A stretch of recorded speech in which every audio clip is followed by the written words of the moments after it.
একটি হাতি হয়তো চলে গেছে, কিন্তু আমি মনে করি লক্ষ লক্ষ হাতি লক্ষ লক্ষ মায়ের গর্ভে জন্ম নেবেন।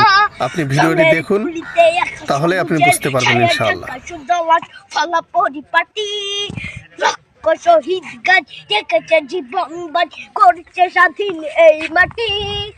বাংলাদেশ আমার, বাংলাদেশ তোমার, বাংলাদেশ খুদার দান।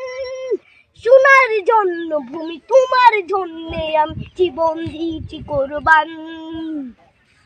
চারিদিকে দুশ্মন, ভেঙো না মন, সাহস জমিয়ে রাখো বুকে। হিমান চিন্তা করেছি এদের হুঙ্কারে পরাজিত করো শত্রুকে। চারিদিকে গাছার ভিনদেশি তাবেদার, সজাগ দৃষ্টি রাখো সবে। সকলে মির্জাফর বিদেশি গোলাম চোর, রুখতে তাদের আজ হবে। বাংলাদেশ আমার, বাংলাদেশ তোমার, বাংলাদেশ খোদার দান। সোনার জন্য ভূমি তোমার জন্যে আমি জীবন দিয়েছি কোরবান। শান্ত মাটির নিচ এখনো ঘুমিয়েছে 360 আউলিয়া। সোহরা আওয়ার